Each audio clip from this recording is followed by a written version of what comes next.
ఈరోజు మార్నింగ్ లేవగానే head bath అయితే చేస్తాననమాట. ఎందుకు అనుకుంటున్నారా? సరస్వతిదేవి పుట్టినరోజు కాబట్టి. అందుకని చెప్పేసి నేను కూడా వైటేసి రెడీ అయిపోతున్నాను. ఇంకా సరస్వతిదేవి జ్ఞానానికి, విద్యకు సత్యదేవత కాబట్టి, ఇంకా ఇంకా ఈవినింగ్ రాగానే ఎందుకో వెదర్ చల్లగా అనిపించింది. అందుకని చెప్పేసి పకోడీ అయితే వేసుకుందాం అనుకున్నాము. ఉల్లిపాయలు కట్ చేసి పెట్టేసాను ఆల్రెడీ. కరివేపాకు, కొత్తిమీర, కారం, ఇంకా ఉంటే జీలకర్ర, సాల్ట్ మాత్రం ముఖ్యంగా వేయాలి. సాల్ట్ దీంట్లో మనం శనగపిండి వాడాలి. ఉల్లి పకోడీకి కొద్దిగా వాటర్ ఏసి కలిపేసుకోవడమే. గట్టిగా పకోడీ కాబట్టి లైట్‌గా వాటర్ ఏస్తే సరిపోతుంది. ఎందుకంటే ఆనియన్‌లో కూడా వాటర్ ఉంటది. అలా కొద్దిగా ఆయిల్ కాగిందో లేదో చూస్తున్నాను. చూసిన తర్వాత కొద్దిగా ఆయిల్‌లో వేసేయడమే.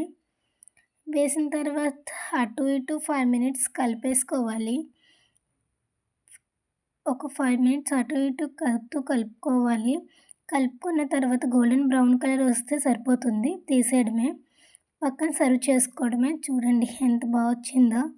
ఉల్లి పకోడీ బయట చేసుకునేలాగే ఉంది కదా! వీడియో నచ్చితే లైక్ చేయండి.